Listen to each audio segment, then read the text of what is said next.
HSC হিসাববিজ্ঞান প্রথম পত্রের অত্যন্ত গুরুত্বপূর্ণ আর সত্যি বলতে বেশ স্কোরিং একটা টপিক নিয়ে আজকে আমাদের এই বিশ্লেষণ। আজ আমরা একদম গভীরে গিয়ে দেখব নগদ বইয়ের আসল খেলাটা ঠিক কোথায়। চলুন শুরু করা যাক। কখনো কি মনে প্রশ্ন জেগেছে, এই যে বড় বড় ব্যবসা প্রতিষ্ঠানগুলো, তারা প্রতিদিন আসা যাওয়া করা হাজার হাজার টাকার নিখুঁত হিসাব রাখে কিভাবে?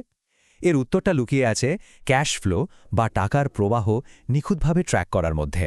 আর ঠিক এখানেই জাদুর মতো কাজ করে আমাদের আজকের বিষয়, নগদ বই। আজকের এই সেশনে আমরা ধাপে ধাপে এগোব। প্রথমে জানব নগদ বইয়ের একদম বেসিক কনসেপ্ট, এরপর নগদ প্রাপ্তি আর প্রদানের নিয়মকানুন। তারপর একটা আসল বোর্ড প্রশ্ন ধরে প্রাপ্তি আর প্রদানের পুরো সমাধানটা করে ফেলব আমরা। আর হ্যাঁ, শেষে থাকছে পরীক্ষায় ফুল মার্কস পাওয়ার কিছু দারুণ টিপস। ১ নম্বর, নগদ বইয়ের প্রাথমিক ধারণা। চলুন মূল আলোচনায় ঢোকা যাক। এই জাবেদার একদম গোল্ডেন রুল বা সুবর্ণ নিয়ম হল, এখানে শুধু আর শুধুই নগদ টাকা বা ব্যাংকের লেনদেনগুলো আসবে। ধারে বা বাকিতে কেনাবেচা কিংবা অবচয়, এগুলো একেবারেই বাদ, মানে পুরোপুরি ইগনোর করতে হবে। আরেকটা ব্যাপার, হিসাবের সুবিধার্থে নগদ টাকা আর চেক, এই দুটোকেই আমরা এখানে সমান চোখে দেখব, অর্থাৎ দুটোকেই নগদ হিসাবেই গণ্য করব। ২ নম্বর, নগদ প্রাপ্তির নিয়ম, অর্থাৎ ব্যবসায় টাকা আসার হিসেব। নগদ প্রাপ্তি জাবেদায় মোট ৮টি কলাম থাকে। একটু খেয়াল করলেই দেখা যাবে নগদ এবং প্রদত্ত বার্তা, এই কলাম দুটো এখানে ডেবিট হিসেবে কাজ করছে, আর অন্যদিকে বিক্রয়, দেনাদার এবং অন্যান্য হিসাবের কলামগুলো কাজ করছে ক্রেডিট হিসেবে। ছকের এই গঠনটা কিন্তু একেবারে মাথায় গেঁথে নিতে হবে। ৩ নম্বর, নগদ প্রদানের নিয়ম। টাকা তো আসলো, এবার তো যাওয়ার হিসাবও রাখতে হবে, তাই না? নগদ প্রদান জাবেদায় কলাম থাকে ৯টি। আগেরটার সাথে এর মূল পার্থক্যটা কোথায় জানেন? এখানে নগদ আর প্রাপ্ত বার্তা কলাম দুটো কিন্তু ক্রেডিট পাশে বসেছে। কারণটা খুব সহজ, ব্যবসা থেকে নগদ টাকা চলে যাচ্ছে আর আমরা বার্তা দা ডিসকাউন্ট পাচ্ছি। এই বাট্টার ব্যাপারটা নিয়ে কিন্তু অনেকেই বেশ গুলিয়ে ফেলে। প্রদত্ত বাট্টা মানে হলো দেনাদারকে আমরা যে ছাড়টা দিচ্ছি, যেহেতু এটা এক ধরনের খরচ তাই এটা ডেবিট, আর প্রাপ্ত বাট্টা হলো পাওনাদারের কাছ থেকে পাওয়া ছাড়, যেটা আমাদের জন্য আয়, তাই এটা ক্রেডিট। এই ছোট কিন্তু ক্রুশাল পার্থক্যটা একদম পরিষ্কার থাকতে হবে, নইলে কিন্তু অঙ্কে গণ্ডগোল পাকিয়ে যাবে। ৪ নম্বর, বোর্ড প্রশ্নের সমাধান, প্রাপ্তি। নিয়মকানুন তো অনেক হলো, এবার চলুন এগুলোকে বাস্তবে প্রয়োগ করি। ধরা যাক ২০২৫ সালের মে মাসের কুইন্স ট্রেডার্সের কথা। মে মাসের ১ তারিখে মূলধন এলো ৫০,০০০ টাকা, ৫ তারিখে নগদে বিক্রি হল ৩০,০০০ টাকার পণ্য, আর ১৫ তারিখে দেনাদার রাসেলের কাছে পাওনা ২০,০০০ টাকার বিপরীতে পাওয়া গেল ১৯,৫০০ টাকা। এই যে লেনদেনগুলো, প্রতিটাতেই কিন্তু নগদ টাকা ব্যবসায় ঢুকেছে।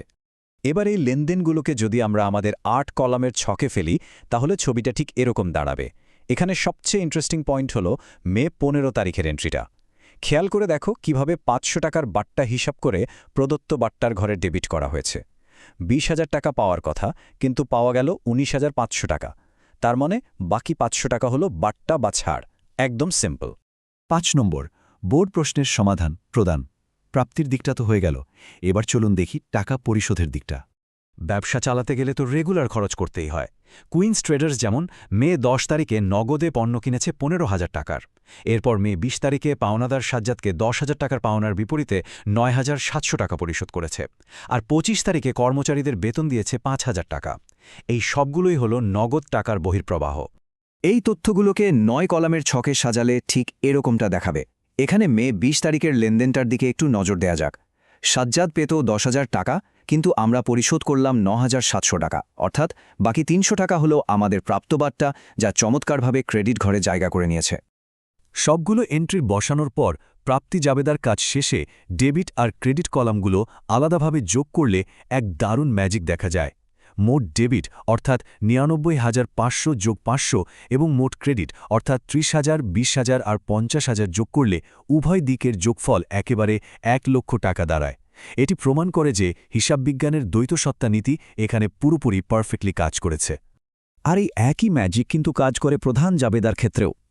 ডেবিট দিকের ১৫,০০০, ১০,০০০ এবং ৫,০০০ যোগ করলে হয় ৩০,০০০ টাকা। আবার ক্রেডিট দিকের ৩০০ আর ২৯,৭০০ যোগ করলেও ঠিক সেই ৩০,০০০ টাকাই হয়। দুই দিক নিখুঁতভাবে মিলে যাওয়াটাই হিসাববিজ্ঞানের আসল আনন্দ, তাই না? ৬ নম্বর, পরীক্ষার জন্য গুরুত্বপূর্ণ টিপস। সেশনের একেবারে শেষ ধাপে এসে কিছু দারুণ প্রো টিপস শেয়ার করা যাক। এখানকার সবচেয়ে গুরুত্বপূর্ণ পয়েন্ট হল কন্ট্রা এন্ট্রি নিয়ে সাবধান থাকা। ব্যাংক থেকে অফিসে টাকা আনা বা ব্যাংকে জমার মতো লেনদেনগুলো এই জাবেদার কোথাও আসবে না, কারণ এতে ব্যবসায়ের মোট নগদ প্রবাহের কোনোই পরিবর্তন হয় না।